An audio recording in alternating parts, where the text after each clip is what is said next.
detector we require. So if you see the waveguide, we have the waveguide detector, and here there is a small diode. Okay, so we can consider that, and this plunger is there. We can change the size.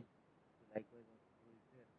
And here is we have a section of a diode is there, and a section of a diode, and then we have a PLC connector. Like we can consider that is about a PLC connector, and this one is about a detector diode. When signal come here, okay, whatever the signals we have, when it falls on this particular diode, demodulation takes place, and due to the demodulation, we get the output. We when we connect this detector to the CRO or somewhere else, or VLC parameter, okay, generally to the CRO, so we'll get that output, that is demodulated signal. Is whatever the signal before modulation we are transmitting, that signal we can see on the CRO. Generally, a square signal is there, and that signal is modulated. We have a modulated signal, okay, and then after that demodulation, when we consider the CRO, we will get the Fourier form as it is. Okay, so you just see that here. So the role of this, just like detector diode, we see that all these diodes at the time of the model 4, okay, we learn all these diodes there. Now we need a various components for the measurement purpose. That is that we have learned about a frequency meter. We learn, okay, we have learned that standing your detector there. Again, here it has a detector diode. Then a detector diode we require. Again, one more component we require a termination. Okay, the termination is what? Match termination. Match termination means what? There is a waveguide, and that in that particular waveguide, that end is what? We can say that end is open or end is closed. Okay, right. So this one is about our end, and that end is nothing but what? A resistive. This one is a resistive. When signal comes, okay, when signal comes from this, if it is connected to the signal here, this is about your waveguide. So now this due to this resistive when all the power absorbed inside the cavity. Resistive when means what? It is just like an obstacle, and the same thing you people have seen in the alternator there. But here what happens? It use resistive when, that is purpose of for okay, absorption of the power. All power will be absorbed inside this particular termination. That's why we can say that match termination or a waveguide termination for the component. So these are the components we require for the micrometer. Now we start here with a macro measurement, with a measurement of a frequency. First, start here. Okay, that is about a measurement of frequency.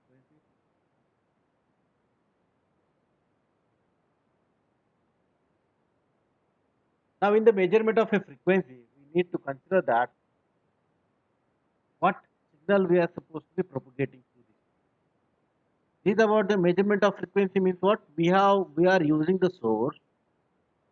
That source may be a gun diode or maybe a klystron. Okay, it is reflex. Now to the gun is the oscillator. Gun is the oscillator, and here klystron, reflex klystron again it is the oscillator.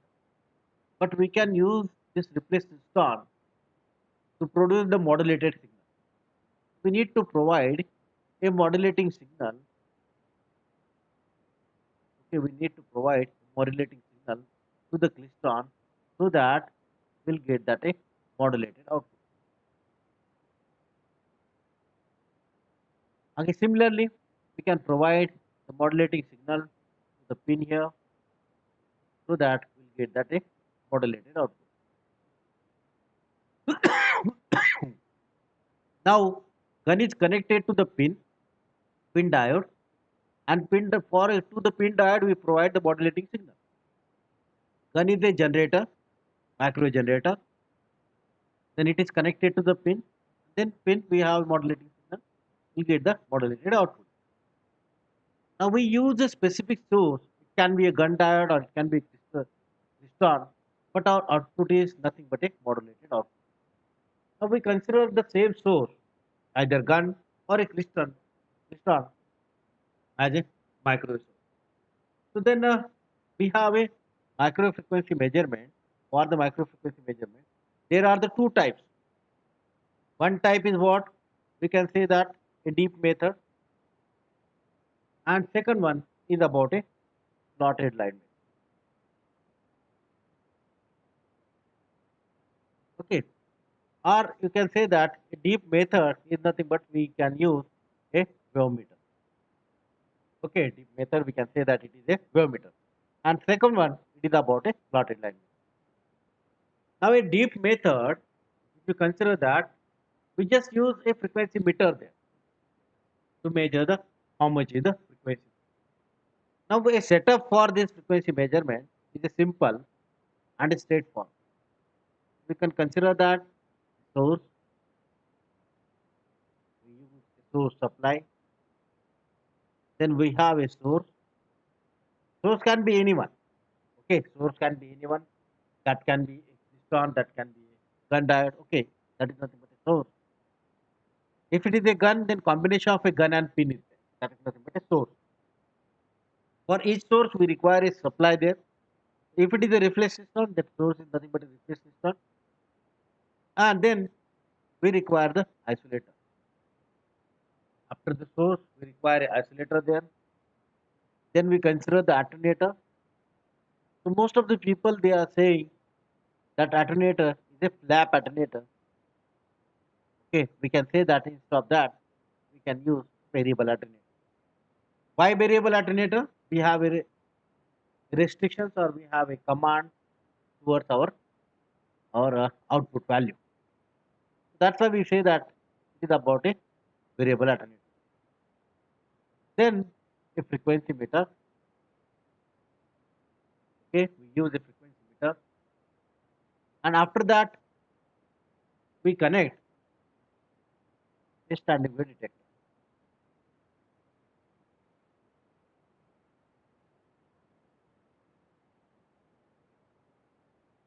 Okay, that is about a standing wave detector. And then the standing wave detector, okay, that end of the standing wave detector is to be connected to the whatever the component we have, a device under test, or we can say that any other component, or that is end of the standing wave detector, and that tunable probe, we have a tunable probe here from the standing wave detector that is to be connected to the VSWR meter. That is about a tunable probe is there that is to be connected to the VSWR. Means after frequency meter, we use the standing wave detector, and that's end of the standing wave detector is connected to the device under test or any all the component there, and then we have a VSWR meter. Now, if you consider that common diagram here, we have a source. Source can be a gun or a klystron here. After that, we can consider that isolator. That isolator role is what? To avoid that any reflection comes from the load, okay, that will not reach to the source. So isolation between the source and the load. If that reflection comes to the source, source may damage. To avoid it, that isolator is used. Then alternator, variable alternator, or some say flap alternator, that is used to increase or decrease, okay, that level of that output power.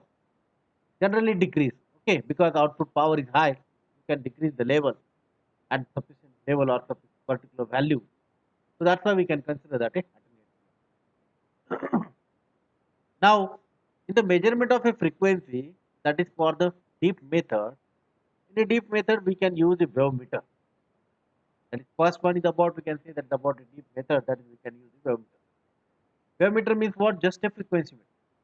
Okay, this is nothing but we can say that wave meter, or we can say that is about a frequency. Now then, we consider the type of a frequency meter. That can be of any type of the frequency meter we can use. Now, this wave meter, how it works? As I told you earlier, we have a waveguide here. This is about our signal, and that then a small slot is open here.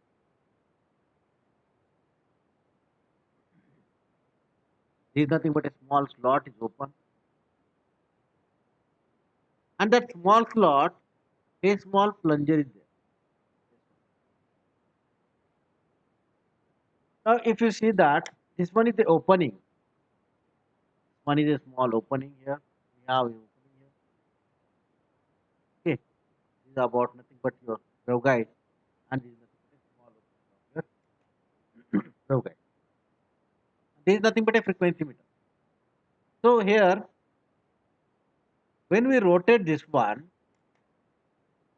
when we rotate this one is changes.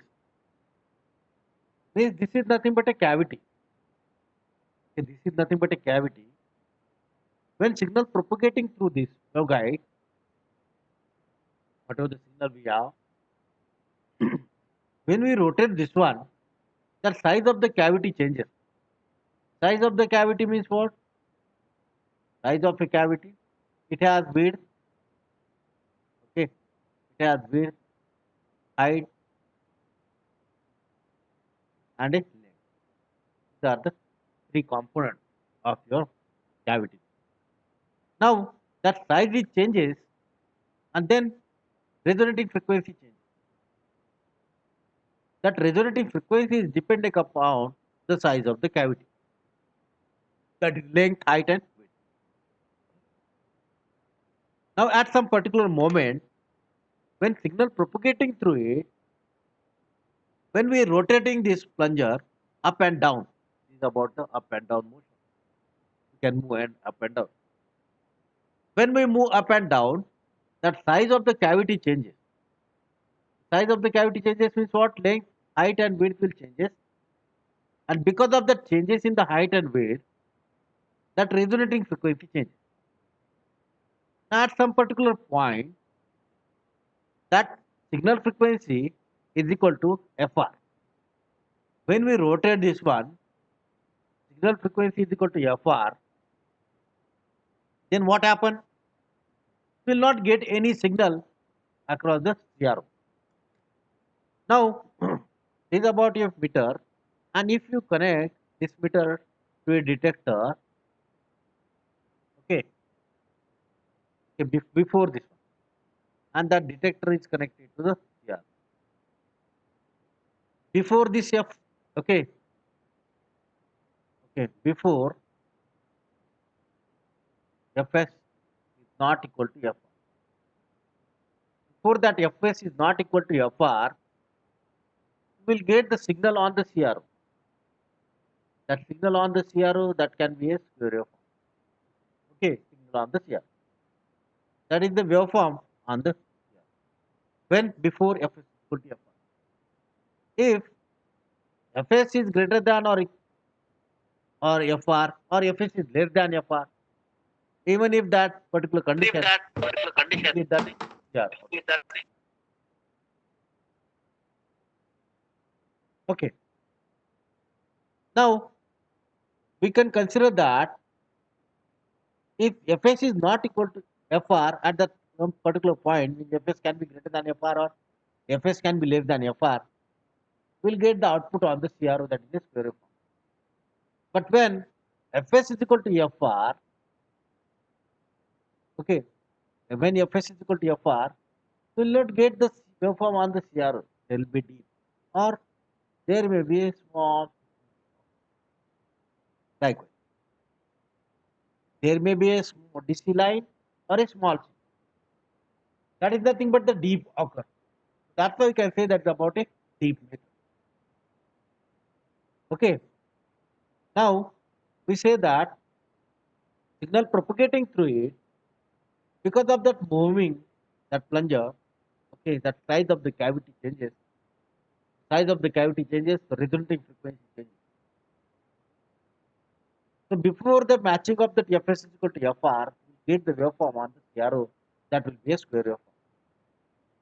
But when at some particular point or some particular moment, Fs is equal to Fr, when we are moving plunger, so resonating frequency changes. At some particular moment, Fs is equal to Fr, then deep occur on the CR. Okay, that is about deep. Deep means what? As a straight line or a small, okay, that whatever the output we are expecting that Fourier form, that will be a small then.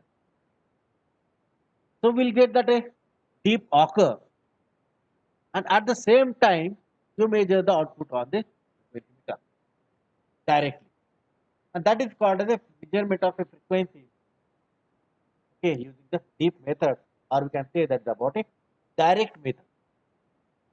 You can say that measurement of frequency, that is deep method, or using wave meter, or we can say that a direct readout.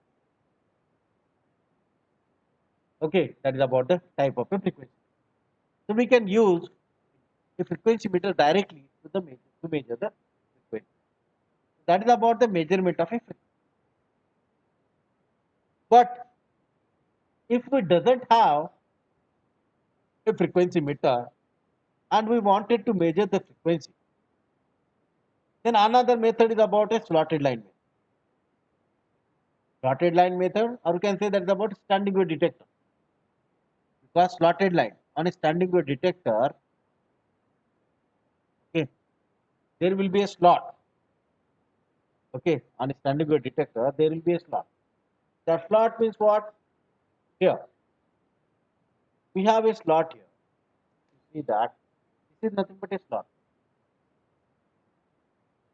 And on this slot, that probe is connected. Think about a tunable probe is connected. And that probe is inserted inside the guide. Okay, so likewise, excitation after you can say that it is coupled to the signal, will get the output on this particular probe, that is the detector, and the detector is connected to SWR, or we can connect to the CR. Now, the second method is about a slotted line method. In a slotted line method, we can calculate that what will be the wavelength. Okay, what will be the guide wavelength, or we can say that what will be the frequency. Okay, so we can measure the frequency using this. So that's why we need to know about what will be the guide wavelength. That is about a lambda g is equal to what? Lambda by under root of 1 minus lambda by lambda c. And that cutoff frequency, that is lambda c, is nothing but what? A lambda c. And that is nothing but a twice a. Twice a means what? We need to consider that mode is a dominant mode. Mode will be a dominant mode, that is nothing but a P1 mode, a dominant mode. So cutoff frequency will be twice A, and we can find out the lambda g.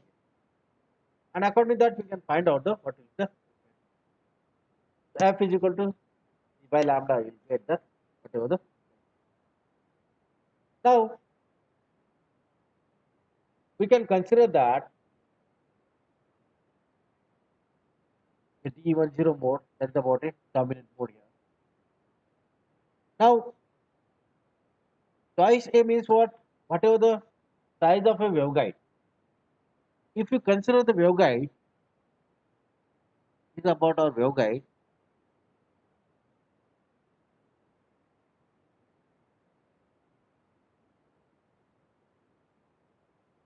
and here the size is nothing but the internal wall of the waveguide is nothing but the A. Okay, internal wall. That is about the side walls of the waveguide, and it has the inner dimension will be A. Okay, that side of the wall, these are the sides of the wall, and it has the inner dimension will be A. And twice of A is nothing but the butterfly frequency, or we can say that is about a lambda. Lambda c is equal to lambda g. Or now to use, okay, generally this is about, we can say that A side walls, and this one is about the height of a waveguide. Now we use this A here To obtain the cutoff frequency, lambda c is equal to what we can say, lambda 0, or that will be a twice a. That is condition when it will be the twice a, when we have a dominant mode. When we have a dominant mode means which is the dominant mode? The T10 mode is the dominant. So how to calculate that? Why we are saying it is a twice a? Okay, if lambda c is equal to what? That is about a twice of under root of m by a bracket square n by b bracket square. Then T10 mode. Here 10 mode means what? M will be a 1 and n will be a 0. If m is a 1 and n is a 0, in that case we can put that m is equal to 1 here. Okay, if we put that m is equal to 1, then it will be what? 1 by a bracket square is 1 by a square. 1 by a square is nothing but what? Under root of this one means what? 1 by a. It is nothing but a lambda c will be a twice and n will be 0. So this term gets 0. So directly we'll get that here. If you put that m is equal to 1, we'll get that lambda c is equal to twice. That is the condition for the dominant. So we will get that a lambda c, that is about a dominant. Then we can calculate that a guide wavelength. Our aim is about to find out the frequency. That is about the measurement of the frequency here. Okay, measurement of the frequency. We use a slotted line method. So the setup is the same.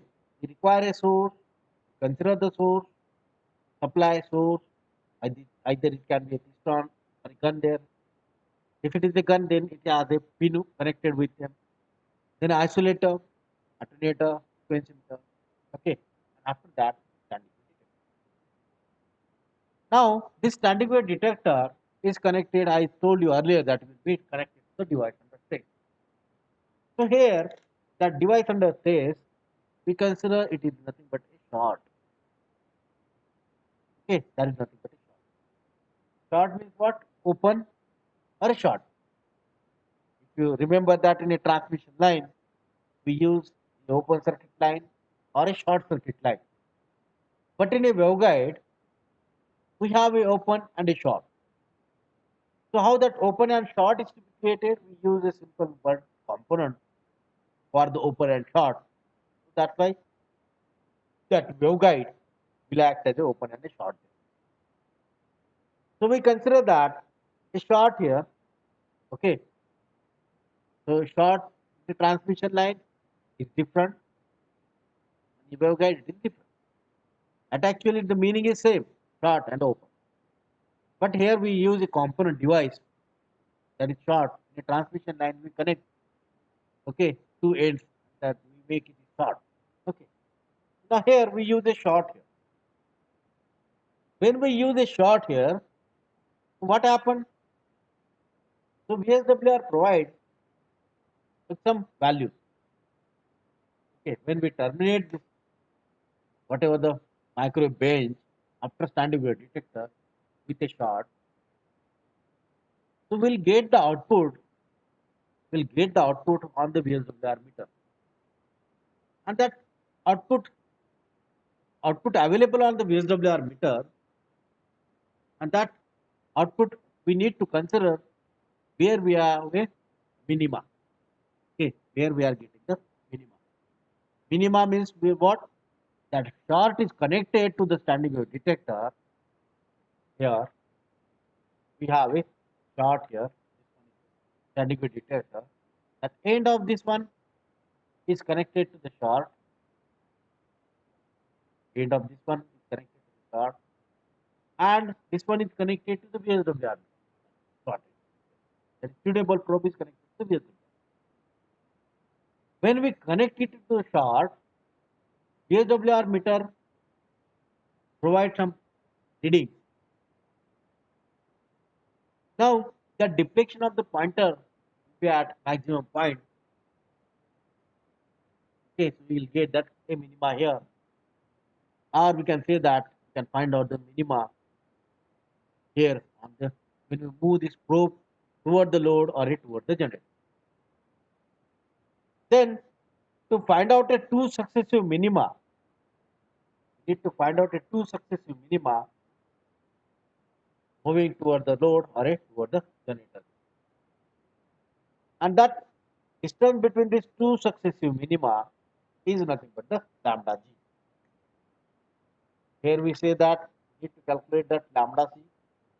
We need to calculate that what will be the guide wavelength. That guide wavelength, that lambda g, is nothing but the distance between the two minima. Okay, that is nothing but what twice of, okay, twice of distance minus minima.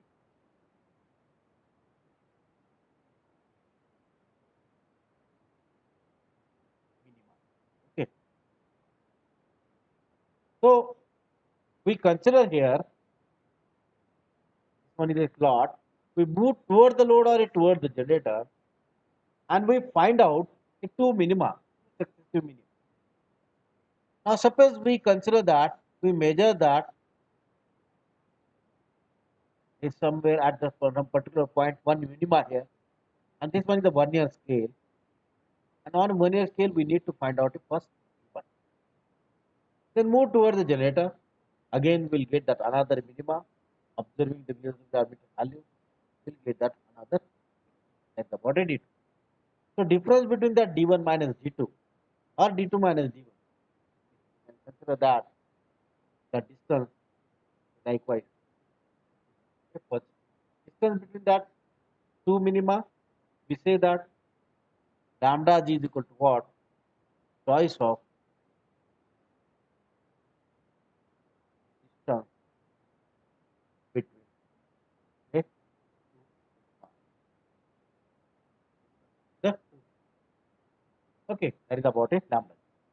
That is about a lambda g, the distance between two minima, or we can write lambda g is equal to twice of u1 minus.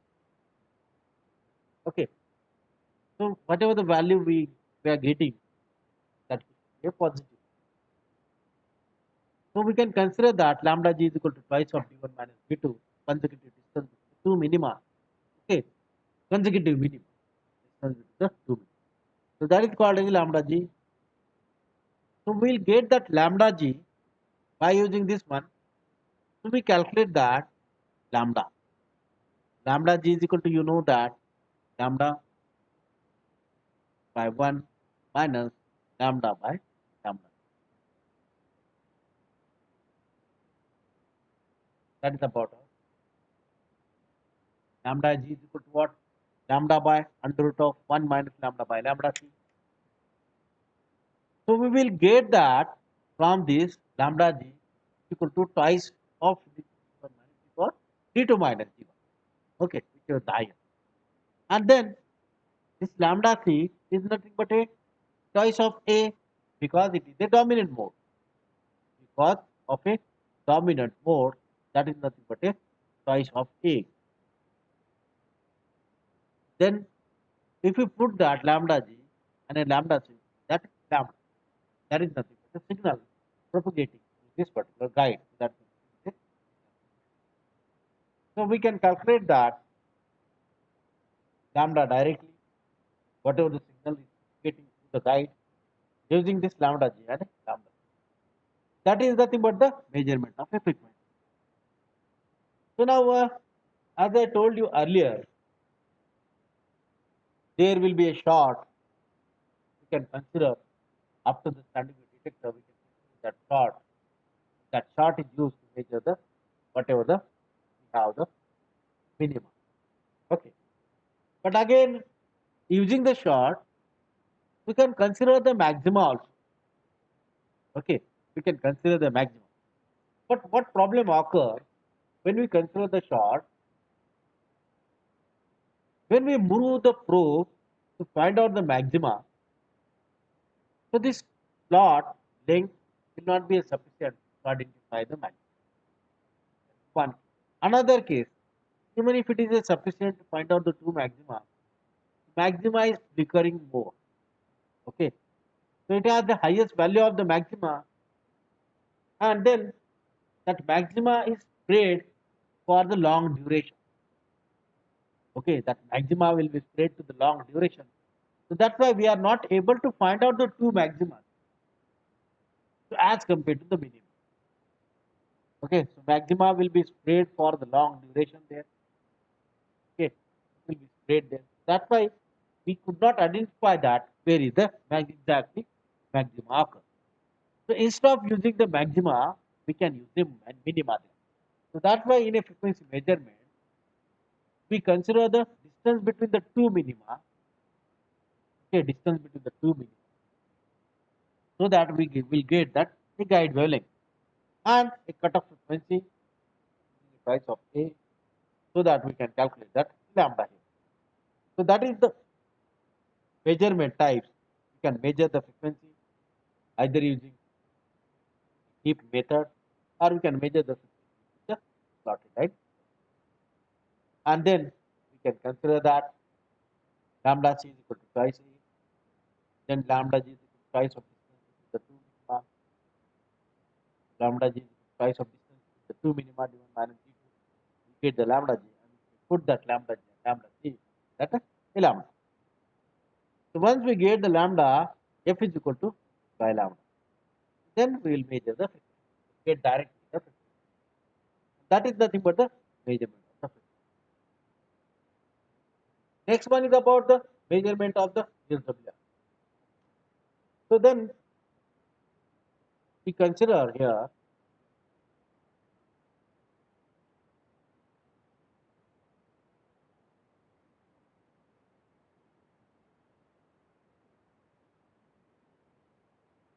measurement of it.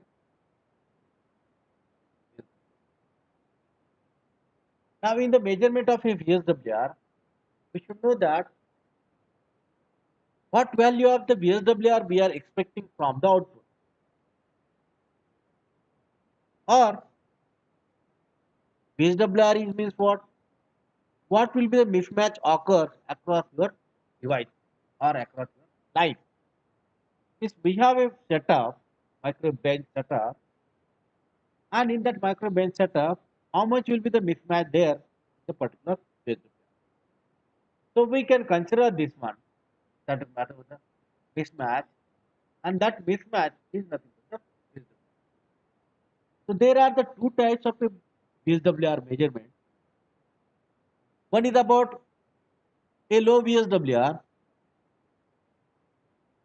and second one is the high VSWR.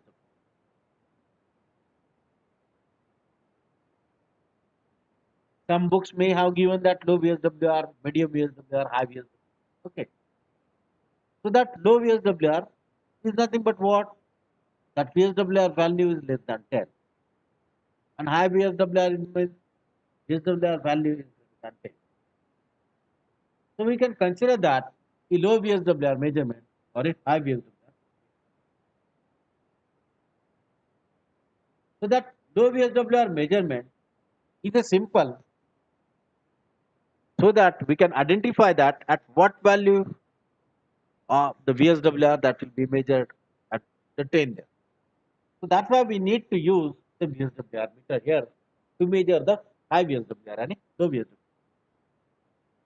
But if you consider that a high VSWR, the low VSWR, then we need to use a mismatch. Okay, we need to consider the mismatch at the load. Instead of a termination, match termination, we'll create a mismatch at the particular termination at the end. Due to the mismatch, or whichever the device we have used in a setup, okay, device under stress setup, and due to that mismatch occurs. So likewise, as I told you earlier here, setup, oscillator, alternator, standing wave, and it is about the mismatch. So whichever the device we use here, and that device provide a mismatch, it is not a match impedance. The impedance is not match. Okay, it is not a termination. And if that impedance is not matched, the standing wave occurs. And due to that standing wave, we can find out how much is the VSWR there. So that's why we need to know about how much will be the mismatch occur inside this particular VSWR. So there are the two types of a measurement. One is about a low VSWR measurement and a high VSWR measurement. Now I just draw a diagram here for the both low VSWR measurement and high VSWR measurement. We require a source supply.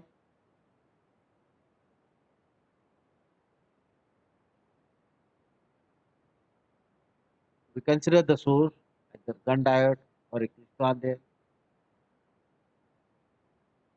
Then we say a source. Okay. So some books may directly give the name of the source we have used here.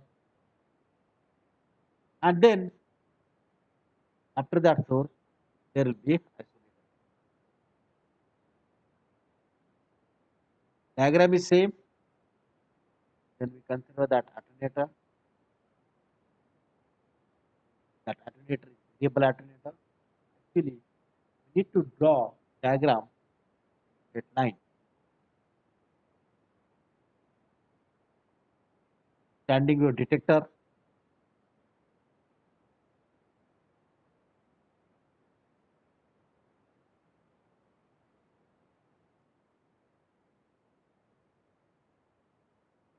Now, we need a standing wave detector.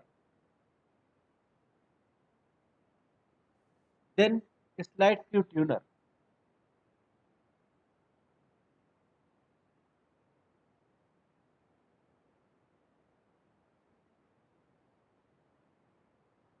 And after that, we consider that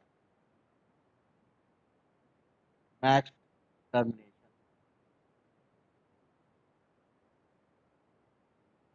And then this light field tuner is connected to the VSWR meter.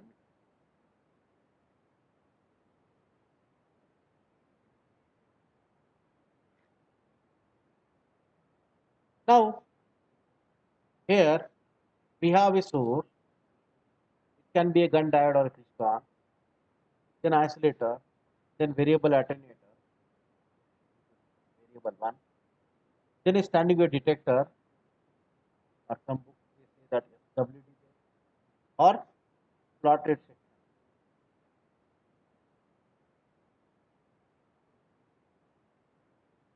with probe carrier. Plotted section with probe carrier. Okay. Some books they may have written that plotted section with probe carrier. Then after that, slide tuner, then a master. Now, for the low VSWR measurement, even if you connect any device on the test, if that device is not matched, then we will get the VSWR directly on the VSWR meter. And that VSWR is nothing but what? Okay?